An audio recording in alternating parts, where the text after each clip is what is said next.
Shalom saudara-saudara yang kekasih dalam Yesus Kristus. Nama saya Alwin Simanjuntak.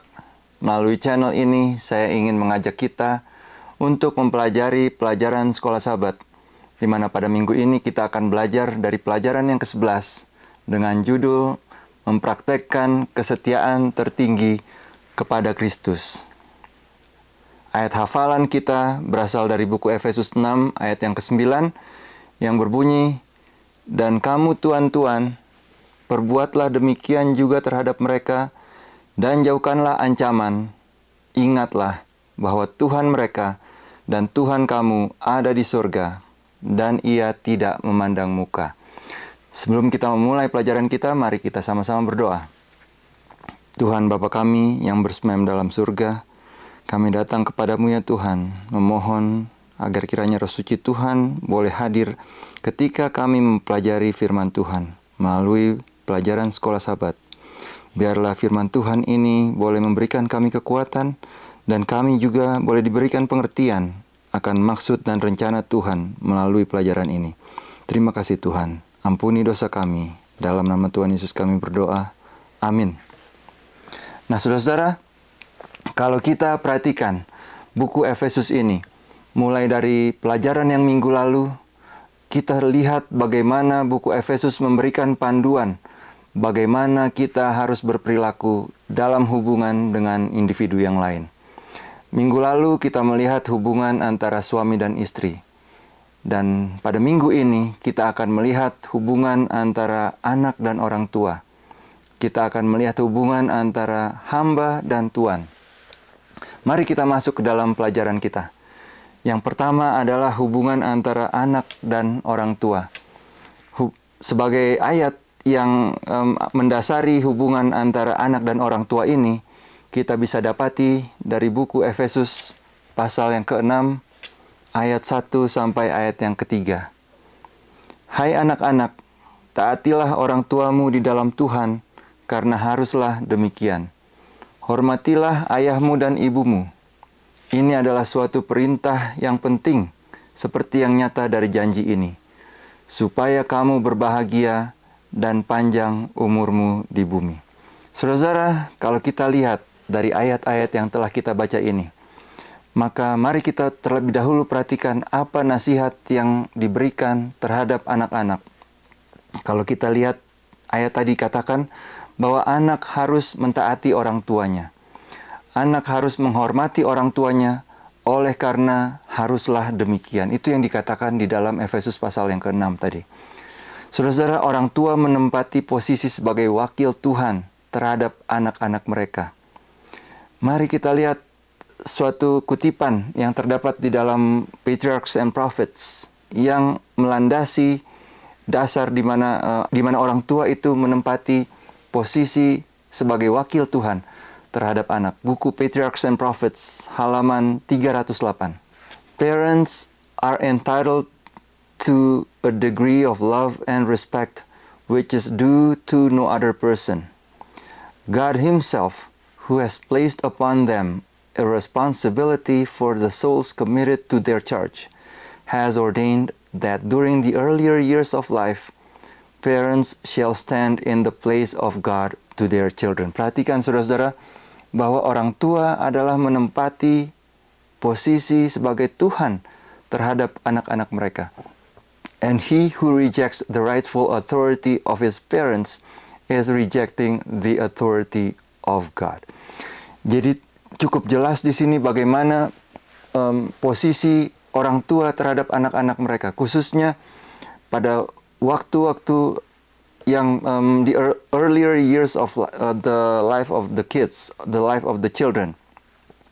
Orang tua harus dihormati, terlebih khusus lagi oleh karena orang tua menempati posisi sebagai wakil Tuhan terhadap anak-anak mereka. Dan apa nasihat dari buku Efesus terhadap orang tua? Kita lihat terdapat juga di dalam Efesus 6 ayat 1 bahwa orang tua harus berada di dalam Tuhan. Agar anak bisa melakukan perintah untuk mentaati orang tua mereka, maka orang tua haruslah orang tua yang berada di dalam Tuhan. Orang tua di dalam Tuhan dan anak juga di dalam Tuhan. Ketika hal tersebut terjadi, maka anak itu haruslah menuruti orang tuanya. Dan selanjutnya, nasihat yang berikut untuk orang tua diberikan di dalam ayat yang keempat, di mana di situ dikatakan, "Dan kamu bapak-bapak, janganlah bangkitkan amarah di dalam hati anak-anakmu, tetapi didiklah mereka di dalam ajaran dan nasihat Tuhan." Saudara-saudara, begitu jelas bahwa sebagai orang tua harus mendidik anak-anak mereka.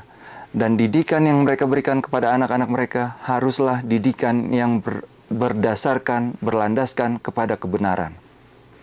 Ketika yang diajarkan adalah jalan kebenaran, maka anak harus menurut.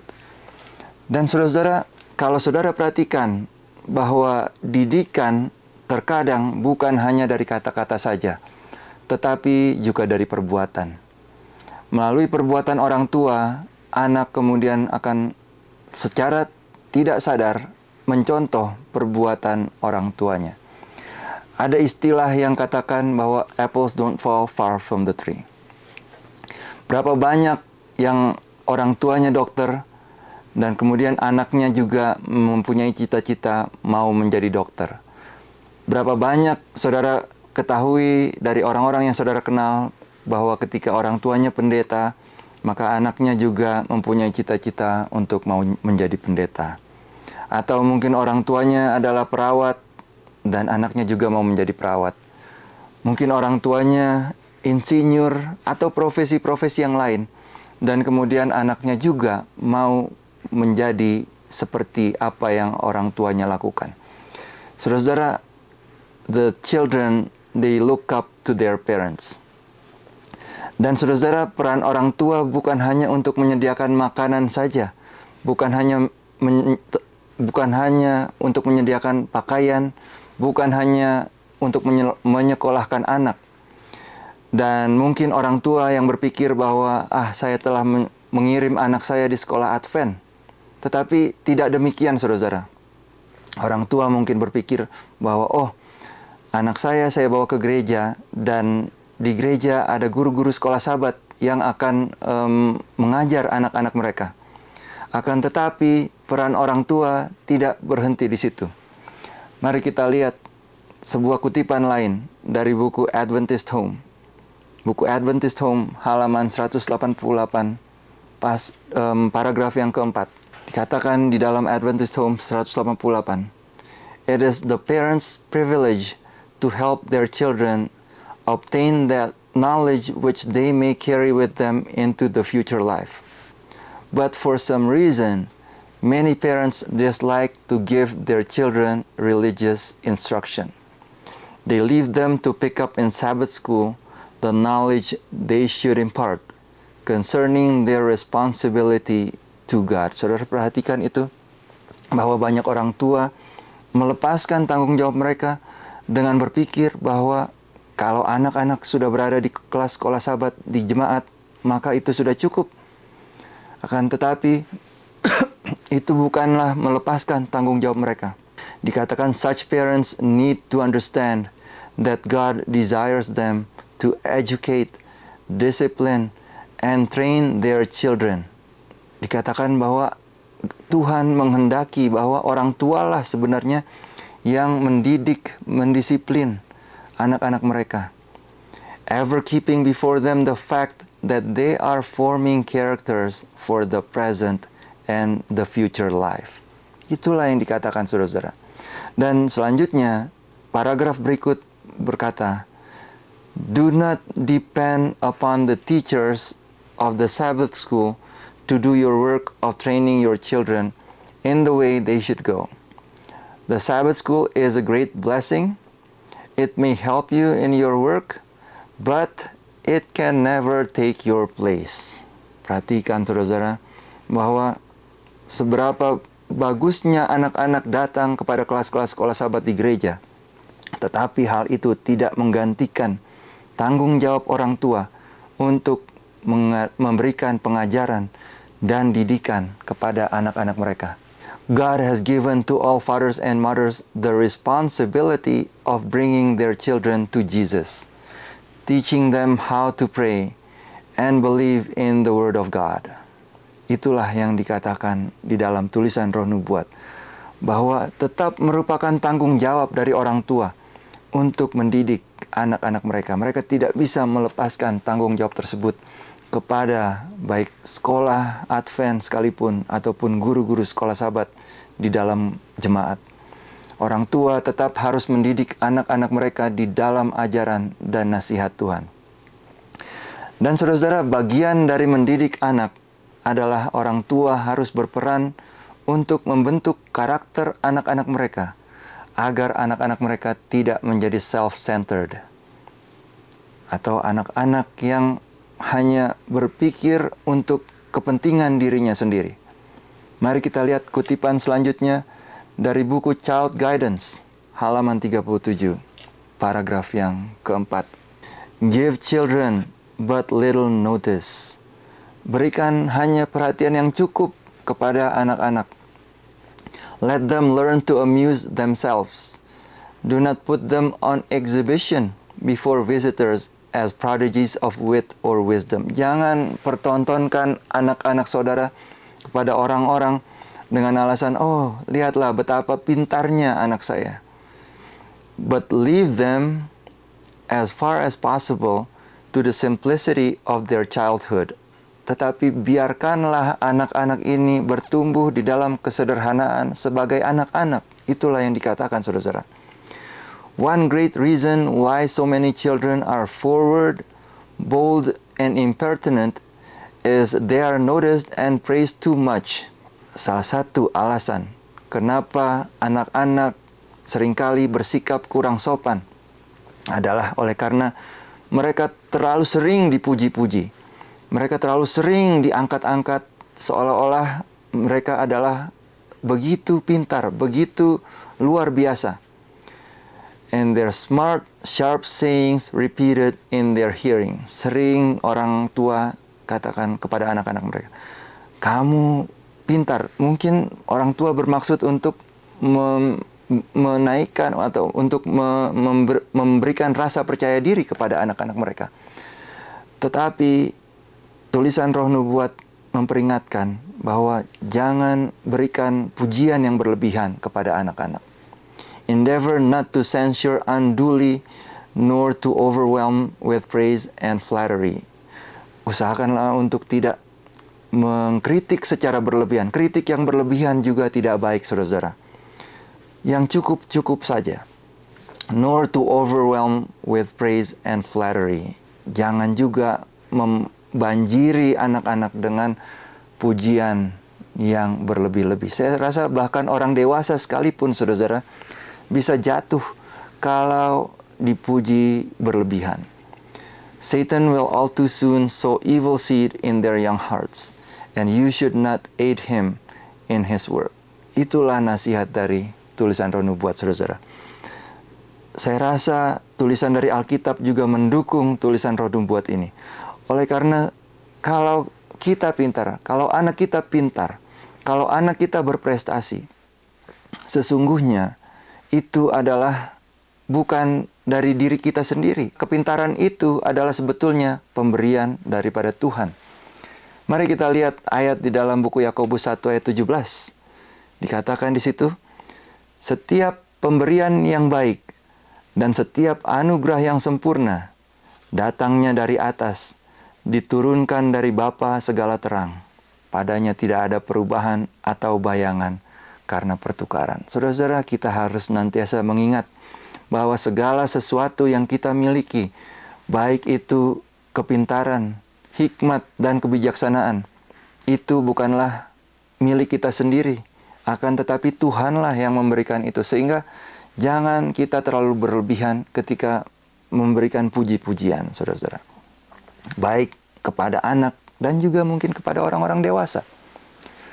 Selanjutnya, di dalam pelajaran sekolah sahabat kita dibahas mengenai hubungan antara hamba dan Tuan. Pada dunia modern di mana kita hidup sekarang, saudara-saudara, mungkin kita tidak lagi melihat ada bentuk-bentuk perbudakan yang terjadi. Tetapi nasihat ini mungkin berguna untuk di dalam kehidupan atau di dalam hubungan antara orang yang bekerja dengan orang yang memberikan pekerjaan, atau antara pemberi kerja dan karyawan, atau antara bawahan dan atasannya. Saudara, kalau saudara perhatikan bahwa dari apa yang kita bahas antara hubungan baik dari antara anak dengan orang tua, antara hamba dengan Tuhan, maka hubungan selalu bersifat dua arah. Dan nasihat selalu diberikan kepada kedua belah pihak. Minggu lalu kita lihat ketika mempelajari hubungan antara suami dan istri, bahwa nasihat diberikan kepada suami dan nasihat juga diberikan kepada istri. Dan pada minggu ini kita lihat bahwa nasihat diberikan kepada anak dan nasihat juga diberikan kepada orang tua. Nasihat diberikan kepada hamba dan nasihat juga diberikan kepada Tuhan. Mari kita lihat apa nasihat yang diberikan kepada hamba. Dari buku Efesus pasal 6 ayat yang ke-5 sampai yang ke-7. Hai hamba-hamba, taatilah Tuhanmu yang di dunia dengan takut dan gentar, dan dengan tulus hati, sama seperti kamu taat kepada Kristus. Jangan hanya di hadapan mereka saja untuk menyenangkan hati orang, tetapi sebagai hamba-hamba Kristus yang dengan segenap hati melakukan kehendak Allah, dan yang dengan rela menjalankan pelayanannya seperti orang-orang yang melayani Tuhan dan bukan manusia. Saudara-saudara, nasihat diberikan kepada hamba-hamba bahwa hamba harus tulus di dalam bekerja, dan juga hamba-hamba harus di dalam melakukan pekerjaan mereka. Mereka harus berpikir bahwa mereka melakukan pekerjaan itu seolah-olah mereka melakukannya bagi Tuhan, bukan bagi manusia. Bisakah saudara bayangkan bahwa ketika kita bekerja dan di dalam melakukan pekerjaan itu, kita merasakan atau kita membayangkan bahwa kita sedang melakukan itu bukan bagi manusia, akan tetapi bagi Tuhan. Maka seseorang akan melakukan pekerjaan mereka dengan integritas yang tinggi, dengan performance yang baik. Ketika seseorang merasa bahwa dia melakukan pekerjaan bagi Tuhan, maka orang akan melakukan pekerjaan dengan sebaik-baiknya, dengan setulus-tulusnya. Ketika hal tersebut terjadi, maka tidak akan terjadi korupsi, saudara-saudara. Ketika orang berpikir bahwa dia melakukan pekerjaan bagi Tuhan, maka dia tidak akan mencuri di dalam pekerjaannya. Performance seseorang di dalam pekerjaannya akan menjadi sangat baik oleh karena melakukan pekerjaan tersebut seolah-olah sedang melakukannya untuk bagi Tuhan.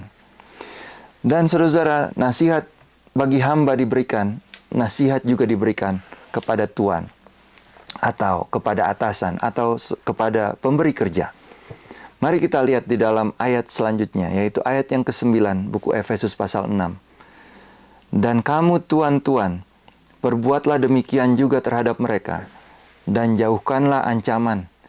Ingatlah bahwa Tuhan mereka dan Tuhan kamu ada di surga, dan Ia tidak memandang muka. Saudara-saudara, inilah nasihat kepada Tuhan, kepada pemberi kerja, kepada atasan. Dan Paulus katakan bahwa kamu juga hendaklah perbuatlah demikian juga terhadap mereka. Dikatakan bahwa nasihat yang sama yang diberikan kepada hamba-hamba juga diberikan kepada tuan-tuan. Perbuatlah demikian juga terhadap mereka. Artinya bahwa sebagaimana kepada hamba diminta untuk selalu tulus di dalam bekerja dan bersungguh-sungguh dan juga seolah-olah sedang melakukannya bagi Tuhan, maka kepada Tuhan pun, kepada orang-orang yang memberikan pekerjaan, kepada atasan-atasan juga diminta untuk melakukan hal yang sama. Artinya bahwa Tuhan menunjukkan di sini bahwa baik hamba maupun tuan di hadapan Tuhan semuanya sama. Di hadapan Tuhan semuanya adalah sebagai penerima belas kasihan daripada Tuhan. Di hadapan Tuhan semua manusia sama, tidak ada hamba, tidak ada tuan. Sehingga dengan demikian baik hamba maupun tuan harus saling menghormati, harus saling menghargai, dan harus saling mengasihi satu dengan yang lain. Itu adalah nasihat yang diberikan, yang juga didukung dengan tulisan yang lain dari buku Roma pasal yang ke-12 ayat 10 yang memberikan petunjuk mengenai bagaimana kita harus berperilaku di dalam hubungan antara satu individu dengan individu yang lain. Roma 12 ayat 10. Hendaklah kamu saling mengasihi sebagai saudara dan saling mendahului dalam memberi hormat. Saudara-saudara, ini adalah nasihat-nasihat yang diberikan. Dan nasihat ini adalah begitu ketika kita mengikuti nasihat-nasihat ini, maka hubungan-hubungan yang terjadi baik antara anak dengan orang tua, begitu juga sebaliknya antara orang tua dengan anak, baik antara orang yang bekerja dengan orang yang memberikan pekerjaan, hubungan yang terjalin akan berjalan dengan baik. Tidak ada abuse, tidak ada korupsi, tidak ada saling menginjak atau mengeksploitasi satu sama yang lain. Akan tetapi saudara-saudara, di dalam hubungan antara anak dengan orang tua, anak berada dalam posisi yang lebih lemah. Begitu juga dalam hubungan antara hamba dan tuan, hamba berada dalam posisi yang lebih lemah. Nah, apa yang harus dilakukan kalau ada abuse? Apa yang harus dilakukan kalau orang tua tidak mendidik anak-anak mereka di dalam Tuhan? Apa yang harus dilakukan kalau tuan kalau orang yang memberikan pekerjaan memberikan perintah yang bertentangan dengan kehendak Tuhan? Saudara-saudaraku, selama perintah orang tua tidak bertentangan dengan perintah Tuhan, selama perintah orang tua tidak bertentangan dengan nasihat dari Alkitab, maka orang tua adalah wakil Tuhan. Dan oleh sebab itu, orang tua harus dituruti.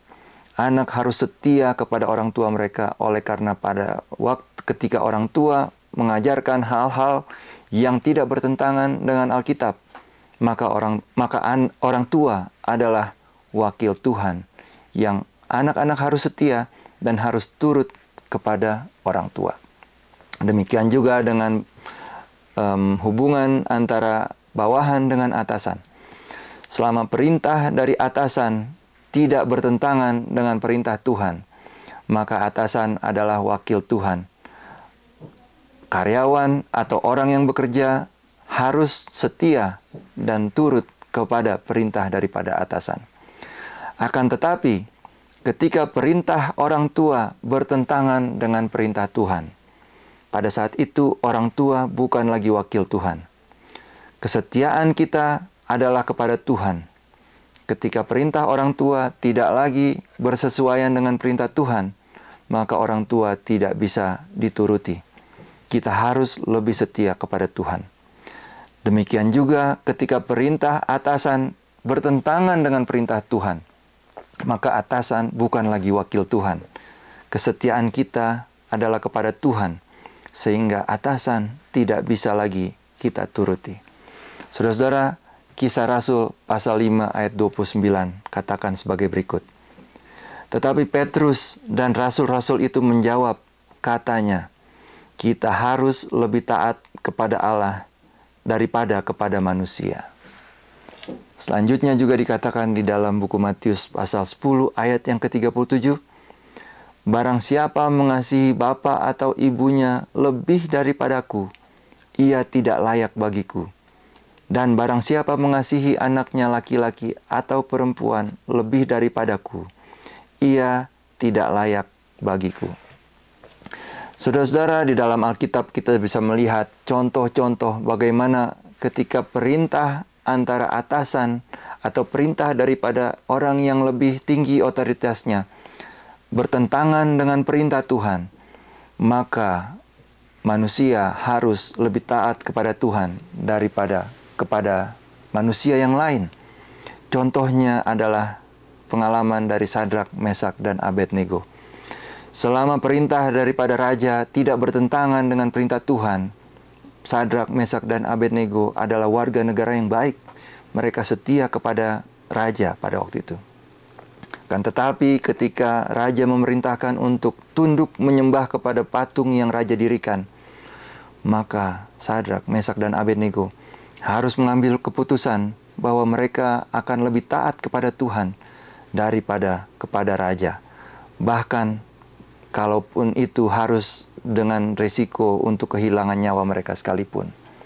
Demikian juga saudara-saudara, di dalam pekerjaan, mungkin apabila saudara diminta untuk melakukan sesuatu yang bertentangan dengan perintah Tuhan, mungkin saudara diminta untuk bekerja pada hari Sabat, maka pada saat itu saudara diminta untuk mengambil keputusan agar saudara mengutamakan Tuhan, mengutamakan kesetiaan saudara kepada Tuhan. Saudara-saudara, anak-anak yang tidak terbiasa untuk taat kepada orang tuanya ketika perintah daripada orang tua masih sejalan dengan perintah Tuhan, maka pada waktu anak tersebut akan susah untuk setia kepada Tuhan ketika perintah Tuhan sudah bertentangan dengan perintah manusia. Demikian juga dengan hamba-hamba. Hamba-hamba yang tidak terbiasa untuk taat kepada tuannya ketika perintah tuannya tidak bertentangan dengan perintah Tuhan, maka pada waktu perintah tuannya itu bertentangan dengan perintah Tuhan, hamba akan susah untuk setia kepada Tuhan ketika konflik terjadi. Saudara-saudara, hubungan antara hamba dengan Tuhan ini sesungguhnya adalah paralel dengan hubungan antara manusia dengan Tuhan. Mari kita lihat ayatnya di dalam buku Roma pasal 7, ayat yang ke-14. Sebab kita tahu bahwa hukum Taurat adalah rohani, tetapi aku bersifat daging, terjual di bawah kuasa dosa. Kita lihat saudara-saudara, bahwa manusia sesungguhnya telah menjadi budak ketika manusia melakukan jatuh ke dalam dosa. Maka manusia pada saat itu menjadi budak daripada dosa. Manusia telah terjual di bawah kuasa dosa dan kemudian menjadi hamba dosa. Mari kita lihat ayat selanjutnya dari Roma 6 ayat yang ke-16. Apakah kamu tidak tahu bahwa apabila kamu menyerahkan dirimu kepada seseorang sebagai hamba untuk mentaatinya, kamu adalah hamba orang itu yang harus kamu taati, baik dalam dosa yang memimpin kamu kepada kematian, maupun dalam ketaatan yang memimpin kamu kepada kebenaran. Saudara-saudara, mungkin saudara bertanya, mengapa kita tetap menjadi hamba ketika kita telah ditebus dari dosa dan ketika kita memilih untuk mengikut Kristus? Saudaraku, Yesus datang menebus manusia yang dalam posisi telah terjual dalam kuasa dosa. Yesus menebus manusia dari kuasa dosa dengan cara memberikan nyawanya sebagai pengganti nyawa manusia. Kita tahu bahwa upah dosa adalah maut. Dan kemudian Yesus memberikan dirinya untuk menjadi tebusan, menjalani konsekuensi dosa yaitu kematian. Dan dengan demikian manusia mempunyai pilihan untuk terbebas dari perbudakan dosa. Dan setelah ditebus, pilihan tetap ada pada manusia. Pilihan itu adalah apakah dia akan tetap menjadi hamba dosa, atau apakah dia memilih untuk bebas dari perbudakan dosa. Saudara-saudara, ketika manusia melihat penebusan yang dilakukan oleh Yesus dengan cara memberikan nyawanya, maka manusia kemudian menjadi hancur hatinya. Tulisan di dalam buku Mazmur pasal 144 ayat yang ketiga, dikatakan oleh manusia yang hancur hatinya, ya Tuhan, apakah manusia itu sehingga Engkau memperhatikannya, dan anak manusia sehingga Engkau memperhitungkannya.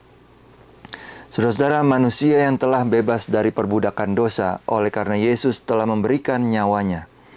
Kemudian ketika melihat bagaimana Yesus menderita ketika menjadi tebusan bagi manusia, maka manusia yang telah hancur hatinya itu dia akan memberikan dirinya kepada Yesus. Oleh karena manusia mengasihi penebusnya yang telah membebaskannya dari dosa. Dan kemudian manusia akan menurut kepada perintah yang diberikan, apapun yang diperintahkan oleh Yesus. Oleh karena kasih manusia kepada Yesus, maka manusia kemudian akan memperlihatkan kesetiaannya yang tertinggi kepada penebusnya. Saudara-saudara, pemerintah juga adalah merupakan wakil Allah.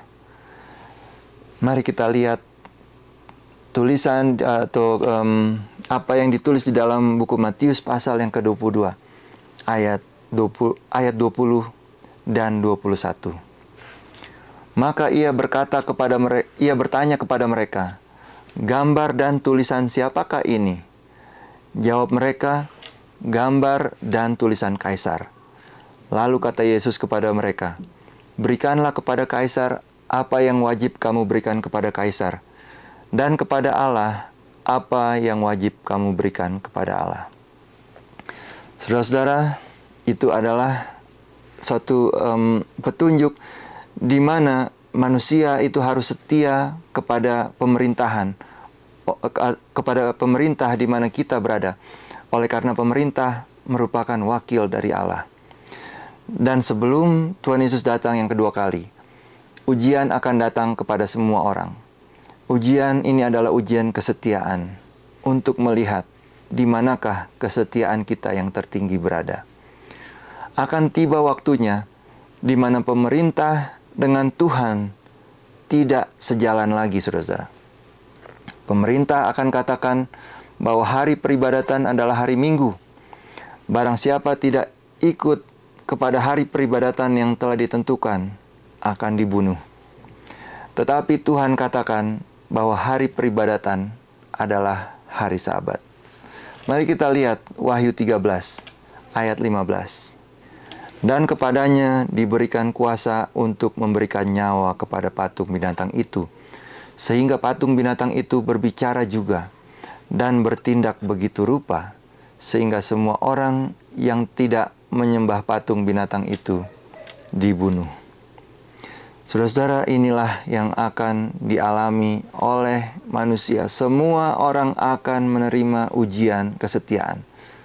Dan pada waktu ketika pemerintah tidak lagi sejalan dengan Tuhan, hukum negara tidak lagi sejalan dengan hukum Tuhan, maka nyawa akan menjadi taruhan pada waktu itu. Tuhan menghendaki agar manusia memperlihatkan kesetiaan yang tertinggi kepada Tuhan. Seperti halnya Sadrak, Mesak, dan Abednego, dan juga Daniel yang memperlihatkan kesetiaannya yang tertinggi kepada Tuhan. Meskipun untuk setia kepada Tuhan, yang menjadi taruhan adalah nyawa daripada manusia sendiri. Jika Tuhan minta kepada manusia untuk tetap setia kepada Tuhan. Di dalam Wahyu 2 ayat 10 bagian B dikatakan, "Hendaklah engkau setia sampai mati, dan aku akan mengaruniakan kepadamu mahkota kehidupan." Saudara-saudara, ketika kita mempraktekkan kesetiaan kita yang tertinggi, maka kita tidak lagi menghiraukan apa yang menjadi konsekuensinya. Sebagai kutipan yang terakhir, kita lihat dari buku Great Controversy, halaman 460, paragraf yang kedua. "We should choose the right because it is right, and leave consequences with God." Kita tidak akan lagi memperhitungkan konsekuensinya, apa yang menjadi taruhannya.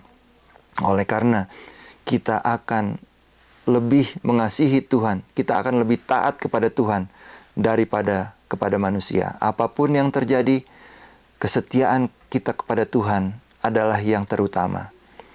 Saudara-saudara, ujian kesetiaan akan datang kepada setiap individu.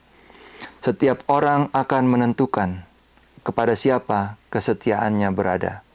Dan Tuhan menginginkan agar kita memilih untuk setia kepada Tuhan.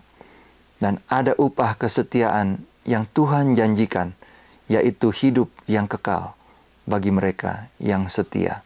Sebagai ayat yang terakhir, Kita lihat di dalam Amsal 23 ayat 17 dan 18. Janganlah hatimu iri kepada orang-orang yang berdosa, tetapi takutlah akan Tuhan senantiasa, karena masa depan sungguh ada, dan harapanmu tidak akan hilang. Saudara-saudaraku, kiranya Tuhan menolong kita untuk tetap setia kepada Tuhan, baik dalam senang maupun dalam susah. Inilah pelajaran kita pada minggu ini. Terima kasih saudara-saudara sudah mengikuti pelajaran ini. Mari kita sama-sama berdoa.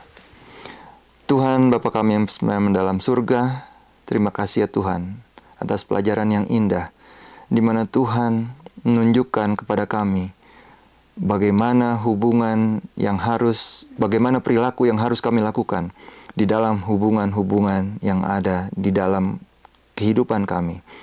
Dan ketika Tuhan mempertanyakan kesetiaan kami, maka kesetiaan kami yang tertinggi haruslah kami berikan kepada Tuhan. Bapa dalam surga, tolong teguhkanlah hati dan iman kami, agar kami boleh tetap setia kepada Tuhan. Bahkan ketika keadaan tidak memungkinkan, biarlah kami boleh mengutamakan kesetiaan kami kepada Tuhan, dan tidak menghiraukan apa yang menjadi konsekuensinya. Biarlah Tuhan menguatkan iman kami hari demi hari ketika kami berjalan bersama dengan Tuhan. Kami serahkan hidup kami ke dalam tangan-Mu. Ampuni dosa-dosa kami yang begitu banyak. Dalam nama Tuhan Yesus kami berdoa. Amin. Terima kasih untuk mengikuti pelajaran Sekolah Sahabat ini. Kita akan berjumpa kembali pada minggu yang akan datang. Tuhan memberkati.